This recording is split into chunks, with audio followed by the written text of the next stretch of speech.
സംസ്ഥാനത്ത് ശക്തമായ മഴ തുടരുമെന്ന് കേന്ദ്ര കാലാവസ്ഥാ വകുപ്പ് 5 ജില്ലകളിൽ യെല്ലോ അലർട്ട് പ്രഖ്യാപിച്ചു. തിരുവനന്തപുരം, കൊല്ലം, പത്തനംതിട്ട, കോട്ടയം, ഇടുക്കി ജില്ലകളിലാണ് ശക്തമായ മഴ മുന്നറിയിപ്പുള്ളത്. മാനസയുടെ കൂടുതൽ വിശദാംശങ്ങളുമായി. മാനസ, നേരത്തെ 2 ജില്ലകളിലാണ് യെല്ലോ അലർട്ട് നിലനിന്നിരുന്നത്. ഇപ്പോൾ അത് 5 ജില്ലകളിലേക്ക് മാറ്റിയിരിക്കുകയാണ്. വിശദാംശങ്ങൾ എങ്ങനെ? ശക്തമായ മഴയാണോ ഈ 5 ജില്ലകളിലും ലഭിക്കുന്നത്?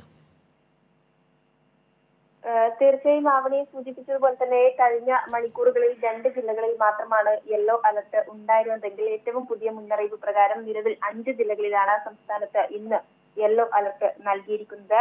അതുകൊണ്ട് തന്നെ കാലാവസ്ഥാ വകുപ്പ് വ്യക്തമാക്കുന്നത് സംസ്ഥാന വ്യാപക മഴയ്ക്ക് സാധ്യതയുണ്ട് എന്ന് തന്നെയാണ്. തിരുവനന്തപുരം, കൊല്ലം, പത്തനംതിട്ട, കോട്ടയം, ഇടുക്കി ജില്ലകളിലാണ് നിലവിൽ യെല്ലോ അലർട്ട് ഉള്ളത്. ഈ ജില്ലകളിൽ ശക്തമായ മഴയ്ക്ക് സാധ്യതയുണ്ടെന്നും അലർട്ടുകൾ ഇല്ലാത്ത ജില്ലകളിൽ നേരിയ രീതിയിലുള്ള മഴ ലഭിച്ചേക്കാം എന്നാണ് കാലാവസ്ഥാ വകുപ്പ് അറിയിക്കുന്നത്. ഒപ്പം തന്നെ നിലവിൽ തിരുവനന്തപുരം ജില്ലയിൽ ശക്തമായ മഴ ഇല്ല എങ്കിൽ കൂടിയും ഇടവേളകൾ വിട്ട മഴ ലഭിക്കുന്ന ഒരു സാഹചര്യം തന്നെയാണ് ഉള്ളത്. അതുകൊണ്ട് തന്നെ തീരദേശത്തുള്ളവരും മലയോര മേഖലകളിലുള്ളവരും ജാഗ്രത പാലിക്കണമെന്ന നിർദ്ദേശമുണ്ട്.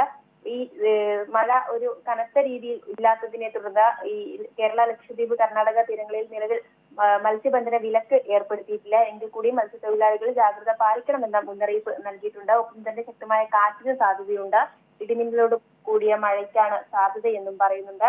ഒപ്പം കള്ളക്കടൽ പ്രതിഭാസത്തിനും ഉയർന്ന തിരമാലയ്ക്കും സാധ്യതയുള്ളതിനാൽ തീരദേശത്ത് താമസിക്കുന്നവർ ജാഗ്രതയോടെ മുന്നോട്ട് പോകണമെന്ന് തന്നെയാണ് നിലവിൽ അറിയിച്ചിരിക്കുന്നത്.